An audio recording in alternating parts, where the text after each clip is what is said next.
ಇನ್ನು ರಾಜ್ಯ ರಾಜಕಾರಣದಲ್ಲಿ ಪ್ರಾಸಿಕ್ಯೂಷನ್ ಎಂಬ ಕಿಡಿ ಹೊತ್ತಿಸಿದ ಬೆಂಕಿ ತಣ್ಣಗಾಗ್ತಾ ಇಲ್ಲ. ಕಳಂಕರಹಿತ ಅಂತ ಹೇಳ್ಕೊಂಡು ಬರ್ತಾ ಇದ್ದ ಸಿಎಂ ಸಿದ್ದರಾಮಯ್ಯ ವಿರುದ್ಧ ಸಿಕ್ಕಿರುವಂತಹ ಅಸ್ತ್ರವನ್ನೇ ವಿಪಕ್ಷಗಳು ಬ್ರಹ್ಮಾಸ್ತ್ರ ಮಾಡ್ಕೊಳ್ತಾ ಇವೆ. ಸಿಕ್ಕಿದ್ದೇ ಚಾನ್ಸ್ ಎಂಬಂತೆ ವಾಗ್ಬಾಣಗಳನ್ನ ಬಿಡ್ತಾ ಇದೆ. ಇದಕ್ಕೆ ಕಾಂಗ್ರೆಸ್ ನಾಯಕರು ಕೂಡ ತಿರುಗೇಟು ಕೊಡ್ತಾ ಇದ್ದಾರೆ. ಈ ಕುರಿತ ಒಂದು ಡೀಟೇಲ್ ರಿಪೋರ್ಟ್ ಇಲ್ಲಿದೆ ನೋಡಿ.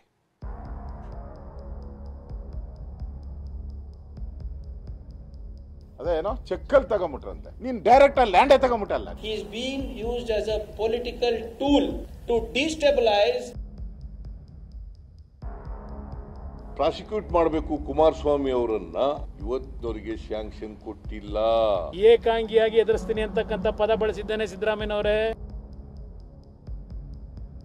ಹೈಕಮಾಂಡ್ ಕೂಡ ನನ್ನ ಜೊತೆ ಇರ್ತೇವೆ ಅಂತೇಳಿ ಕಾಂಗ್ರೆಸ್ ಪಾರ್ಟಿ ಭ್ರಷ್ಟರಿಗೆ ರಕ್ಷಣೆ ಕೊಡ್ತದ. ಕೇಳಿದ್ರಲ್ಲ, ರಾಜ್ಯ ರಾಜಕಾರಣದಲ್ಲಿ ಮಾತಿನ ಸಮರ ಅದು ಹೇಗಿದೆ ಅಂತ. ಸಿಎಂ ಸಿದ್ದರಾಮಯ್ಯ ವಿರುದ್ಧ ಬಿಜೆಪಿ ಹೂಡಿರುವ ಮೂಢಾಸ್ತ್ರ ಬಹುದೊಡ್ಡ ತಿರುವು ಪಡೆದುಕೊಂಡಿದೆ. ಗವರ್ನರ್ ನಿರ್ಧಾರದ ವಿರುದ್ಧ ಕೈಪಡೆ ಕೆರಳಿ ಕೆಂಡವಾಗ್ತಿದೆ. ಹೀಗಿರುವಾಗಲೇ ಕೇಂದ್ರ ಸಚಿವ ಕುಮಾರಸ್ವಾಮಿ ಕೂಡ ಇವತ್ತಿನ ಮಾತಿನ ಅಖಾಡಕ್ಕೆ ಧುಮುಕಿದ್ದಾರೆ. ನಥಿಂಗ್ ಡೂಯಿಂಗ್ ಅಂದೆ ಸಿದ್ದರಾಮಯ್ಯನವರೇ, ನಥಿಂಗ್ ಡೂಯಿಂಗ್. ಮುಖ್ಯಮಂತ್ರಿಯಾಗಿ ವರ್ಗಾವಣೆ ಮಾಡಿದ್ದೇನೆ, ಬದಲಾವಣೆ ಮಾಡಲ್ಲ ಅಂತ. ರಾಜ್ಯಪಾಲರು ರಾಜಕೀಯ ಟೂಲ್, ಪ್ರಿಯಾಂಕ್ ಖರ್ಗೆ ಕಿಡಿ. ರಾಜ್ಯಪಾಲರು ಪ್ರಾಸಿಕ್ಯೂಷನ್ಗೆ ಅನುಮತಿ ಕೊಟ್ಟ ಕ್ಷಣದಿಂದಲೇ ಸಚಿವರ ಆಕ್ರೋಶ ಭುಗಿಲೆದ್ದಿದೆ. ರಾಜ್ಯಪಾಲರು ಕೇಂದ್ರ ಸರ್ಕಾರದ ಟೂಲ್ ಕಿಟ್ ಅಂತ ಪ್ರಿಯಾಂಕ್ ಖರ್ಗೆ ಕಿಡಿಕಾರಿದ್ದಾರೆ. ಕೇಂದ್ರ ಸರ್ಕಾರ ರಾಜ್ಯಪಾಲರ ಕಚೇರಿಯನ್ನು ಮತ್ತೆ ರಾಜ್ಯಪಾಲರನ್ನು ಒಂದು ರಾಜಕೀಯ ಅಸ್ತ್ರವಾಗಿ ಬಳಸ್ಕೊಳ್ಳೋದಕ್ಕೆ ಕೂಡ he is being used as a political tool, political weapon to destabilize a constitutionally elected with full mandate of the people of Karnataka. ನಿಮ್ಮ ರಾಜಕಾರಣ ಏನು ಬೇಕಾದಿಲ್ಲ. ಸಿದ್ದರಾಮಯ್ಯ ಸಾಹೇಬನ ಉಸಾಬರಿಗೆ ಬಂದ್ರೆ ಭಾಳ ಎತ್ತರ ಆಗತ್ತೆ ಅವ್ರಿಗೆ. ಭಾರತೀಯ ಜನತಾ ಪಾರ್ಟಿಗೆ ಸರಳ ಇಲ್ಲ. ನೀವು ತಡವಾಕ್ ಹೋಗ್ಬೇಡ್ರಿ, ಒಂಥರ ಬೆಂಕಿದ್ದಂಗ. ಭಾಳ ಪರಿಸ್ಥಿತಿ ಗಂಭೀರ ಆದೈತಿ ನಿಮ್ಮ ಬಿಜೆಪಿಯವರಿಗೆ. ಹೆಸರು ಹೇಳಕ್ಕಿಲ್ಲಂಗೆ ಹೋಗ್ತೀರಿ ನೀವು. ಅಘೋಷಿತ ತುರ್ತು ಪರಿಸ್ಥಿತಿ ಈ ದೇಶದಲ್ಲಿದೆ. ಅದನ್ನು ಮುಖ್ಯಮಂತ್ರಿಗಳ ಮೇಲೆ, ಮಂತ್ರಿಗಳ ಮೇಲೆ ಪ್ರಯೋಗ ಮಾಡಲಿಕ್ಕೆ ಪ್ರಯತ್ನ ಮಾಡ್ತಾರೆ. ಆದರೆ ಅದು ದೊಡ್ಡ ಹೋರಾಟ ಆಗುತ್ತೆ. ಇದು ರಾಜಕೀಯ ಹೋರಾಟವನ್ನು ಮಾಡ್ತೇವೆ. ಎಚ್ಡಿಕೆ ವಿರುದ್ಧ ಲೋಕಾಯುಕ್ತರ ಪಿಟಿಷನ್ ಇದೆ ಎಂದ ಸಿಎಂ. ಏಕಾಂಗಿಯಾಗಿ ಎದುರಿಸ್ತೇನೆ ಅಂತ ಕುಮಾರಸ್ವಾಮಿ ಸವಾಲ್. ಇನ್ನು ಎಚ್ಡಿ ಕುಮಾರಸ್ವಾಮಿ ವಿರುದ್ಧ ಲೋಕಾಯುಕ್ತರು ಕೇಳಿದ್ದ ಪ್ರಾಸಿಕ್ಯೂಷನ್ ವಿಚಾರ ಮುನ್ನೆಲೆಗೆ ಬಂದಿದೆ. ಸಿಎಂ ಸಿದ್ದರಾಮಯ್ಯ ಕೂಡ ಎಚ್ಡಿಕೆ ಪ್ರಾಸಿಕ್ಯೂಷನ್ ಬಗ್ಗೆ ಪ್ರಸ್ತಾಪ ಮಾಡಿ ಲೋಕಾಯುಕ್ತದ್ದೇ ಪಿಟಿಷನ್ ಇದೆ, ಇವತ್ತಿನ ತನಕ ಸ್ಯಾಂಕ್ಷನ್ ಕೊಟ್ಟಿಲ್ಲ ಅಂದಿದ್ರು. ಈ ಮಾತಿಗೆ ಕಿಡಿಕಾರಿದ ಕುಮಾರಸ್ವಾಮಿ ಏಕಾಂಗಿಯಾಗಿ ಎದುರಿಸ್ತೇನೆ ಅಂತ ಸವಾಲು ಹಾಕಿದ್ದಾರೆ. ಪ್ರಾಸಿಕ್ಯೂಟ್ ಮಾಡಬೇಕು ಕುಮಾರಸ್ವಾಮಿ ಅವರನ್ನ, ಈಗಿನ ಕೇಂದ್ರದ ಮಂತ್ರಿ ಅವರನ್ನ ಪ್ರಾಸಿಕ್ಯೂಟ್ ಮಾಡಬೇಕು ಅಂತೇಳಿ ಲೋಕಾಯುಕ್ತ ಪಿಟಿಷನ್ ಇದೆ. ಇಲ್ಲಿ ಯಾರೋ ಇಂಡಿವಿಜುವಲ್ ಕೊಟ್ಟಿರ್ತಕ್ಕಂಥ ಪಿಟಿಷನ್, ಲೋಕಾಯುಕ್ತದವ್ರನ್ನೇ ಪಿಟಿಷನ್ ಇದೆ. ಇವತ್ತಿನವರಿಗೆ ಸ್ಯಾಂಕ್ಷನ್ ಕೊಟ್ಟಿಲ್ಲ.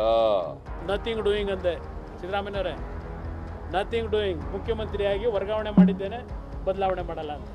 ನನ್ನ ಹಿಂದೆ ಇರತಕ್ಕಂಥ 124 ಜನ ಶಾಸಕರುಗಳ ಬೆಂಬಲವನ್ನ, ರಕ್ಷಣೆಯನ್ನ ಪಡೆದು ನಾನು ಈ 150 ಕೋಟಿ ಹಗರಣದ ರಕ್ಷಣೆ ಪಡೆಯಲ್ಲ. ಪ್ರಾರಂಭ ಮಾಡಿ ವಿರೋಧ ಪಕ್ಷದಲ್ಲಿ ಏನು ಕೂತಿದ್ದೀರಿ, ಏಕಾಂಗಿಯಾಗಿ ಎದುರಿಸ್ತೀನಿ ಅಂತಕ್ಕಂಥ ಪದ ಬಳಸಿದ್ದೇನೆ ಸಿದ್ದರಾಮಯ್ಯನವರೇ. ಏಕಾಂಗಿಯಾಗಿ ಎದುರಿಸ್ತೀನಿ ಅಂತ ಹೇಳಿ ಇವತ್ತು ಕಡತ ತೆಗೆದು ನೋಡಿ ನಿಮ್ಮ ವಿಧಾನಸಭೆ ಕಲಾಪದಲ್ಲಿ ಏನು ಹೇಳಿದ್ದೇನೆ ಅಂತ ಹೇಳಿ. ಇದಿಷ್ಟೇ ಅಲ್ಲ, ಸಿಎಂ ಸಿದ್ದರಾಮಯ್ಯ ಮತ್ತು ಕುಮಾರಸ್ವಾಮಿ ನಡುವಿನ ಮಾತಿನ ಸಮರ ಮುಂದುವರೆದಿದೆ. ನಿನ್ನೆ ಮಾತನಾಡಿದ ಸಿದ್ದರಾಮಯ್ಯ ರಾಜ್ಯಪಾಲರನ್ನ ಕೇಂದ್ರದ ಕೈಗೊಂಬೆ ಅಂತ ಕರೆದಿದ್ರು.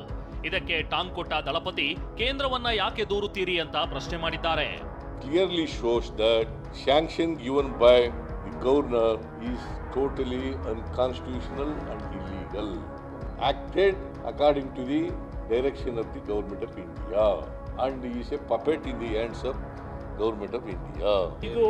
ಇದು ಕೇಂದ್ರ ಸರ್ಕಾರನ ಯಾಕೆ ದೂರ್ತೀರಿ? ನೀವು ಸರಿಯಾಗಿದ್ರೆ ಕೇಂದ್ರ ಸರ್ಕಾರ ಯಾಕೆ ದೂರ್ತೀರಿ? ಈಗ ಯಾಕೆ ಸ್ಟಾಲಿನ್ ಮೇಲೆ ನಡೀತಾ ಇಲ್ಲ, ತೆಲಂಗಾಣದಲ್ಲಿ ಯಾಕೆ ನಡೀತಾ ಇಲ್ಲ, ಇಲ್ಲಿ ಯಾಕೆ ಪ್ರಾರಂಭ ಆಯಿತು?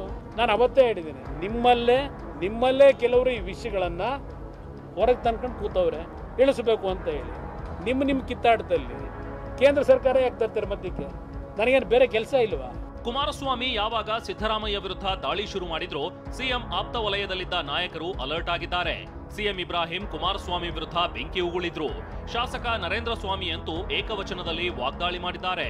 ಅರೆ, ಬಸ್ ಸ್ಟ್ಯಾಂಡ್ ಬಸವೇರೇ ಇವತ್ತು ನಮಗೆ ಪತಿವರ್ತೆ ಪಾಠ ಹೇಳ್ಕೊಡ್ತಾ ಇದಾರ. ಇದನ್ನ ಕುಮಾರಸ್ವಾಮಿ ಅವರು ಏನ್ ಹೇಳ್ತಾರೆ ಏನ್ ನನಗೆ ಗೊತ್ತಿದೆ. ಇವೆಲ್ಲ ನಾನು ಹಳೆ ಭೂಕೈಲಾಸ ನಾಟಕ ಬರೆದವ್. ನಾನು ಡಿ ಕೆ ಶಿವಕುಮಾರ್ ಅವರು ಸಿದ್ದರಾಮಯ್ಯನವರು ಸೇರಿ 136 ಸೀಟ್ ಗೆಲ್ಸೋದಕ್ಕೆ ಹೊಟ್ಟೆ ಕಿಚ್ಚು ಪಟ್ಕೊಂಡು ಓಡೋ ಗುಡುಗುಡು ಅಂತ ಮೋದಿ ಹತ್ರ ಕಾಲ್ ಕಟ್ಕೊಂಡು ಗ್ವಾಗರ್ಕೊಂಡು ಸೇರ್ಕೊಂಡಿರ್ತಕ್ಕಂಥ ಕುಮಾರಸ್ವಾಮಿ, ನಿನಗೆ ನಿನ್ನಂತವ್ರಿಗೆ ಸಿದ್ದರಾಮಯ್ಯನ ಒಂದು ರೋಮವನ್ನು ಕೂಡ ಅಲುಗಾಡಿಸ್ಲಿಕ್ಕೆ ಸಾಧ್ಯ ಇಲ್ಲ ಅನ್ನೋದನ್ನ ಹೇಳಕ್ ಬಯಸ್ತೀನಿ. ಹೈಕಮಾಂಡ್ ಬೆಂಬಲಕ್ಕಿದೆ ಎಂದ ಸಿದ್ದುಗೆ ಜೋಶಿ ತಿರುಗೇಟು. ಹೈಕಮಾಂಡ್ ಕೂಡ ಸಂಪೂರ್ಣವಾಗಿ ನನ್ನ ಜೊತೆ ಇರ್ತೇವೆ ಅಂತೇಳಿ ದೂರವಾಣಿ ಮೂಲಕ ಮಾತನಾಡಿದ್ದಾರೆ. ಕಾಂಗ್ರೆಸ್ ಪಾರ್ಟಿ ಈ ದೇಶದಲ್ಲಿ ಭ್ರಷ್ಟಾಚಾರದ ಜನಕ. ಕಾಂಗ್ರೆಸ್ ಪಾರ್ಟಿ ಭ್ರಷ್ಟರಿಗೆ ರಕ್ಷಣೆ ಕೊಡ್ತದೆ. ಯಡಿಯೂರಪ್ಪ ಕಾಲದ ಪ್ರಾಸಿಕ್ಯೂಷನ್ ಕದನ, ಕೈ ವಿರುದ್ಧ ಕಮಲ ಕೆಂಡ. ಇಷ್ಟಕ್ಕೆ ಸುಮ್ಮನಾಗದ ಬಿಜೆಪಿ ನಾಯಕರು ಯಡಿಯೂರಪ್ಪ ಕಾಲದ ಪ್ರಾಸಿಕ್ಯೂಷನ್ ಬೆಳವಣಿಗೆ ಬಗ್ಗೆ ಮಾತನಾಡಿದ್ರು. ಇಂದು ಬಿಎಸ್ವೈ ಕೊಟ್ಟಂತೆ ರಾಜೀನಾಮೆ ಕೊಡಲು ಆಗ್ರಹಿಸಿದ್ರು. ಇವತ್ತು 13 ವರ್ಷಗಳ ನಂತರ ಅಂಥದೇ ಕ್ರಮವಾದ ಪುನರಾವರ್ತನೆಯನ್ನ ರಾಜ್ಯಪಾಲರು ಮಾಡಿದ್ದಾರೆ. ಈಗ ನೀವು ರಾಜ್ಯಪಾಲರ ಹುದ್ದೆಯನ್ನು ಅವತ್ಯಾವ ಮಾತು ಹೇಳಿದ್ರೆ ಅದೇ ಮಾತನ್ನ ಆಧರಿಸಿ ಮಾತಾಡಬೇಕಾಗಿತ್ತು. ಕಾನೂನಿಗೆ ತಲೆಬಾಗ್ಬೇಕು ನೀವು. ಯಾವ ರೀತಿ ಯಡಿಯೂರಪ್ಪ ರಾಜೀನಾಮೆ ಕೊಟ್ಟು ಒಂದು ಮಾಡಲ್ ಆದ್ರು, ಅದೇನೋ ಚೆಕ್ಕಲ್ಲಿ ತಗೊಂಬಿಟ್ರೆ ಏನಕ್ಕೆ ಲ್ಯಾಂಡ್ಗೆ, ನೀನ್ ಡೈರೆಕ್ಟ್ ಆಗಿ ಲ್ಯಾಂಡೇ ತಗೊಂಬಿಟ್ಟಲ್ಲ. ರಾಜ್ಯ ರಾಜಕಾರಣ ಮಾತಿನ ಮಲ್ಲಯುದ್ಧಕ್ಕೆ ರಣರಂಗವಾಗಿದೆ. ಮುಡಾಸ್ತ್ರ ದಿನಕ್ಕೊಂದು ಬೆಳವಣಿಗೆಗಳ ಕಡೆ ಹೊರಳ್ತಾ ಇರೋದು ಮತ್ತಷ್ಟು ಕುತೂಹಲ ಹೆಚ್ಚಿಸಿದೆ. Bureau report, TV9.